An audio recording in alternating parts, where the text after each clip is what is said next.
just done all of the talky part for this video and I didn't put it on to record.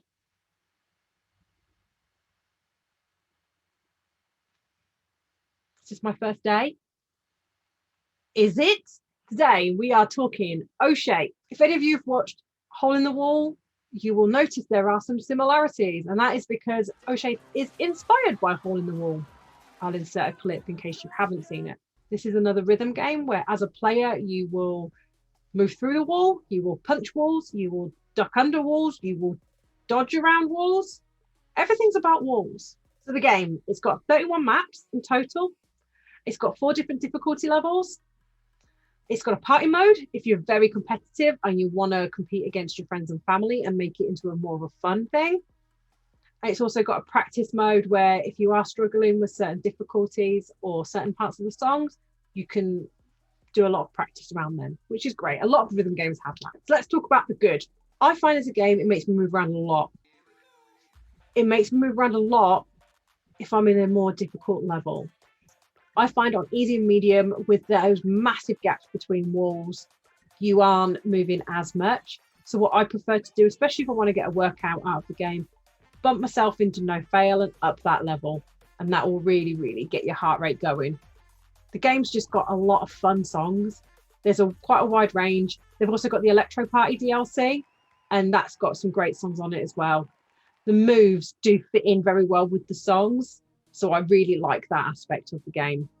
I also like the environment. I find it really clean. Loved it at Christmas.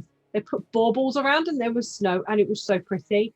But the Electro Party as well, that's a different environment, but they're just really nice and clean to be in. When you're in VR, it's nice to be in. The experience is really pleasant.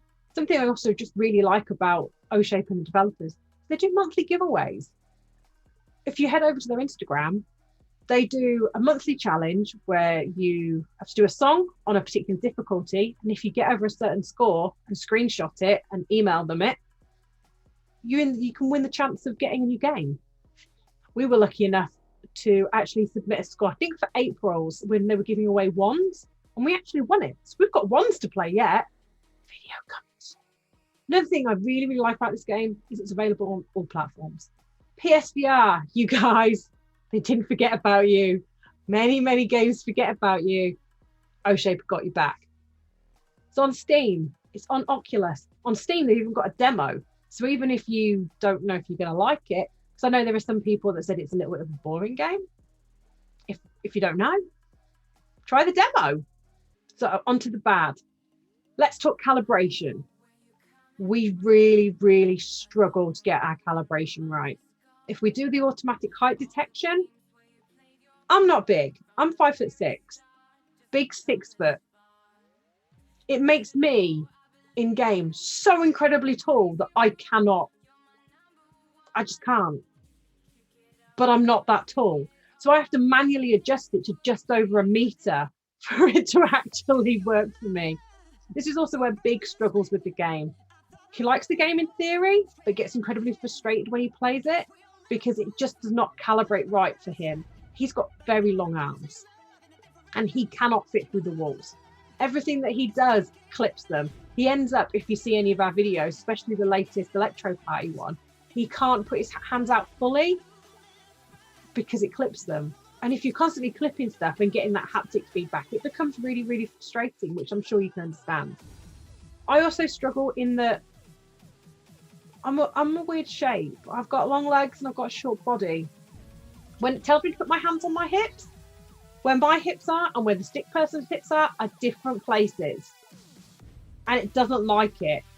I can't get through that particular move without it failing nearly every single time. And that just get a little bit frustrating. It feels like the margin of error is low, which is great, but it doesn't allow for the different body types almost, or the different sizes. So I have to put my hands in a really strange place to get through there. It's also the usual issue.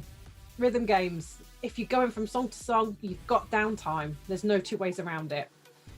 If you're doing those fast songs and getting your heart rate up higher, you can at least use the rest as almost like a hit interval, which is good. If you're not doing the higher levels and you're not got that higher heart rate, you still got quite a lot of downtime. And let's face it, you don't always want to play that next song that's on the list. You might want to go to one that's through on the next page or on the next pack, and that takes time. There's no playlist functionality, so you can't just go in and say, this is the order I want things in. If you've got downtime, your heart rate drops. You don't get that full like half-hour workout like you might get in Box VR, where you're just constantly moving and not stopping. Overall, I just think it's a fun game. It's another fun game. I personally like games that trick me into thinking I'm just having fun and I'm not really exercising. And this is one of those games. I don't think that I'm exercising, and I don't realize I'm doing as many squats as I'm doing to do the move or duck under a wall. It tricks me and I like it. So yeah, personally, I think it can be used for fitness, and I think it is a good one to put into your rotation if you want different workouts. Thanks for watching, guys. That's all from me this week. Next week, it is Big's turn again.